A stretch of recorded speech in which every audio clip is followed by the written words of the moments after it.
Un cordial saludo, mi nombre es Miguel Cristancho, estudiante de la optativa 1 de contratación estatal. En este caso estamos dando respuesta al taller final y pues las preguntas propuestas para el mismo.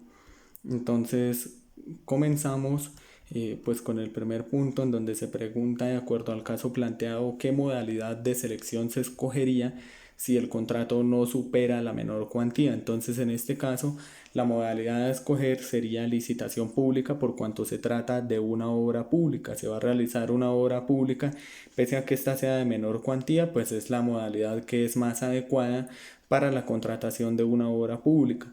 En cuanto a la menor cuantía, pregunta también acerca de los anticipos y pues habla de un anticipo del 75%, el cual no es viable porque de acuerdo a lo establecido en la ley 80 de 1993 en el artículo 40 pues se estipula que esos anticipos deben ser de máximo el 50% y para el caso de obras de mínima cuantía o de un contrato de mínima cuantía más bien, no hay anticipos, por ende pues no procede entonces un anticipo del 75% sobre el contrato de obra pública que se va a realizar.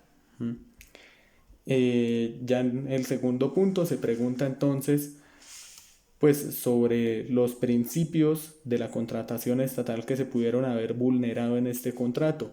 Entonces, a mi parecer, pues se vulnera en principio de la economía, el principio de la economía contemplado en el artículo 25 de la misma ley 80.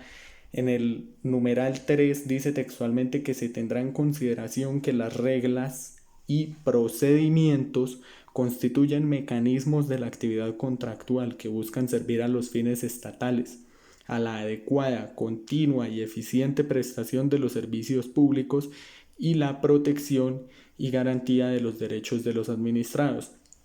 Hago énfasis en esa parte sobre los procedimientos, porque pues aquí se está diciendo claramente que fue un contrato en donde no hubo previsión acerca de los gastos. Entonces no se siguieron claramente los procedimientos establecidos en aras de salvaguardar la economía del contrato. Por eso mismo justifico que se vulneró el principio de la economía contractual. El segundo principio vulnerado pues es la previsibilidad, teniendo en cuenta pues que se debe tener dentro de cada uno de los contratos una previsión de riesgos, establecer los posibles gastos adicionales que pudieran surgir y pues prevenir respecto a los mismos. Y en este contrato pues claramente no estuvo, ¿sí? Ese principio de previsión. En cuanto a la planeación, que es el otro principio pues que considero se vulnera también y está regido en el artículo 25 de la ley 80, pues efectivamente tampoco se prevé en cuanto a los gastos que se van a realizar, ni hubo un análisis previo de costos del contrato. Por ende, pues tampoco hay principio de planeación en el contrato. Sobre la pregunta si el contratista tendría derecho al equilibrio económico del contrato.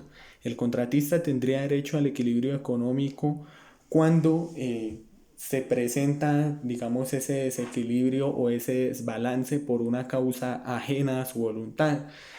Poníamos el ejemplo de que, por ejemplo, por la pandemia no haya podido trasladar materiales, ¿sí? O por alguna circunstancia ajena eh, a su voluntad o que pudiese atribuirse al mismo contratante, pero pues en este caso estamos hablando de algo que también es responsabilidad del contratista, ¿sí? Como lo es la falta de principios de la contratación. Entonces por eso no tendría derecho a un equilibrio económico sobre el contrato.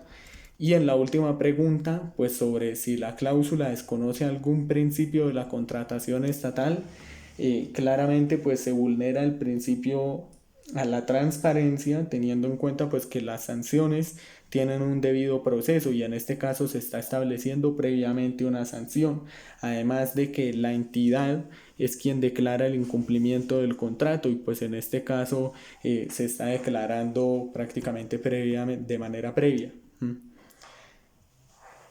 Es todo, muchas gracias.